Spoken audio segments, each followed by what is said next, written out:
Have you ever stopped to wonder, could a country survive without an army? Well, one of our viewers did, and their question sent me down a rabbit hole I never expected. It turns out, not only is it possible, but over 20 countries around the world are living proof. At first, I thought this would be a quick answer, but what I discovered was a fascinating story about peace, diplomacy, and the surprising ways nations protect themselves without a single soldier. In this video, we're diving into the Imagine a world where countries choose police and diplomacy over tanks and soldiers. No standing army. No military generals. Just trust in law, treaties, and peace. It might sound like a utopian dream, but for at least 21 fully sovereign nations, this is everyday reality.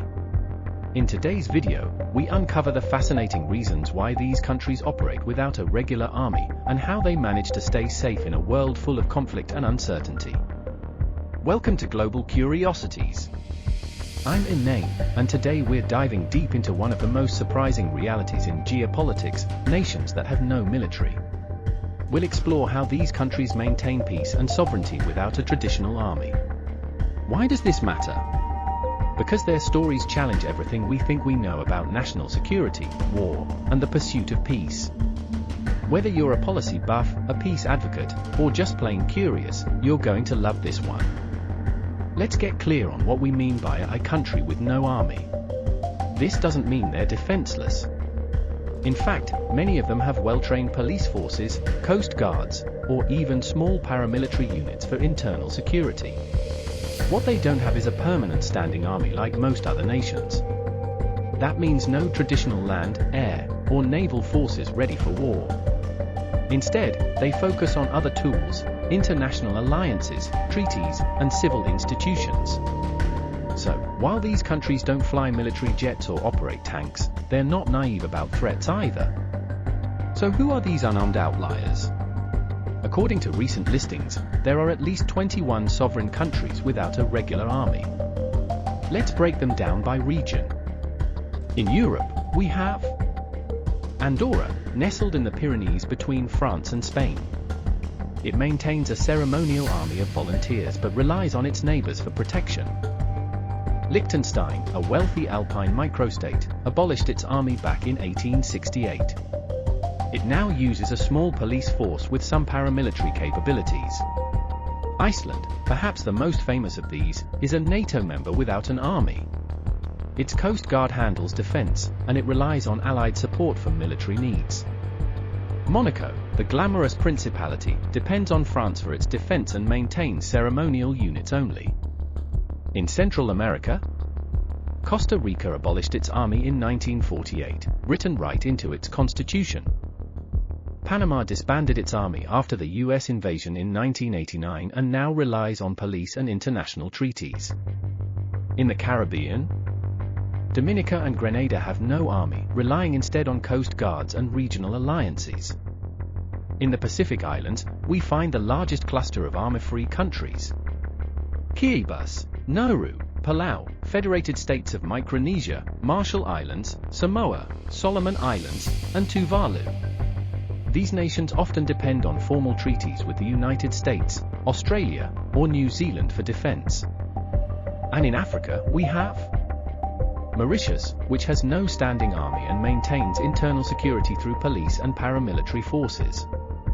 So it's not just tiny kingdoms or island nations, larger democracies like Costa Rica and Iceland are on the list too.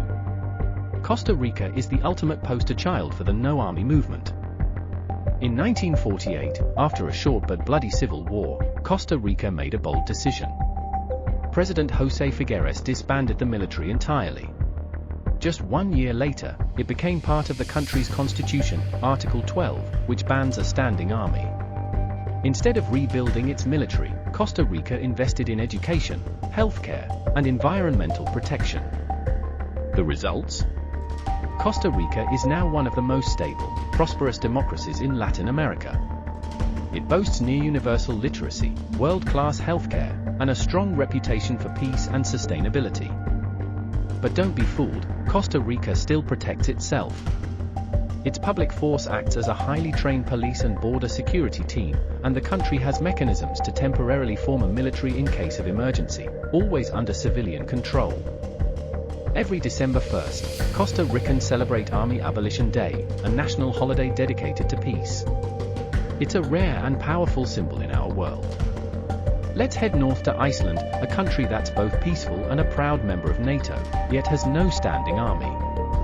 After World War II, Iceland agreed to host a US military base for mutual defense.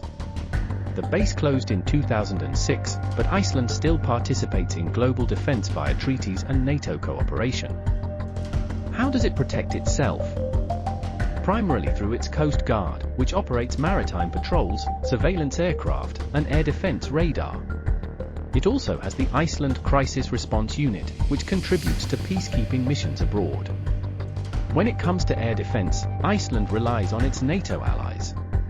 Countries like Norway, the US, and Canada regularly send fighter jets to patrol its airspace in a rotating mission called NATO Air Policing. Despite its harsh environment and geopolitical position in the North Atlantic, Iceland is consistently ranked as the most peaceful country in the world. It proves you can be secure and peaceful, even when unarmed. So how do these countries maintain security without a traditional military? There are a few key strategies. 1. Paramilitary police and coast guards. Many have highly trained forces to handle emergencies, disasters, or low-level conflict. For example, Liechtenstein's police include a rapid response unit trained in special operations. 2. Defense treaties. Countries like Andorra, Palau, and the Marshall Islands rely on formal defense agreements with larger allies. Some are guaranteed protection by nearby nations like France, the US, or Australia. 3. International organizations. Iceland depends on NATO, while Pacific Island nations participate in regional security pacts and receive military assistance during crises. For soft power and public investment. Instead of armies, these countries invest in diplomacy, education, healthcare, and environmental sustainability. It strengthens their international relationships and builds internal resilience. In essence, they trade soldiers for schools, tanks for trust, and defense budgets for diplomacy. Let's take a step back and ask, what are the actual advantages and risks of having no army? Advantages include huge savings on defense spending, increased investment in social services, strong global image as a peaceful nation, a focus on diplomacy and civic trust. But there are challenges, too. Dependence on foreign allies for defense, limited self-defense capacity if treaties fail, greater vulnerability to cyber or unconventional threats, political pressure from larger, militarized neighbors.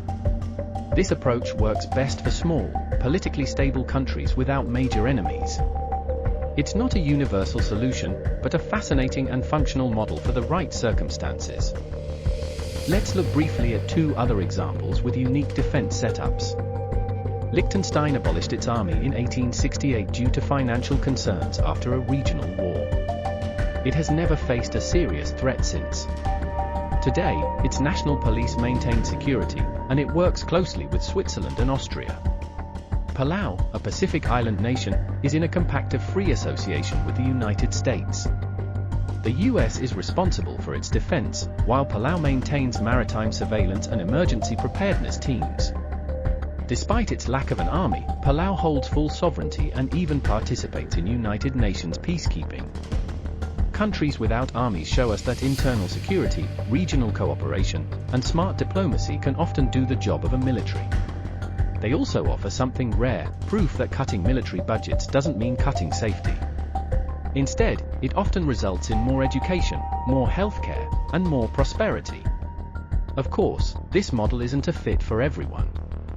But it's a reminder that security isn't always measured in missiles and uniforms, it's measured in trust, law, and connection. To recap, there are 21 sovereign nations with no standing army. From Costa Rica to Iceland, Palau to Liechtenstein, they show that you can prioritize peace without sacrificing safety. They rely on regional treaties, powerful allies, well-trained police, and national unity. and their choice has helped build peaceful, prosperous societies. Now we want to hear from you. Could your country survive without an army? Would you feel safer or more at risk? If you enjoyed this video, don't forget to like, subscribe, and hit the notification bell.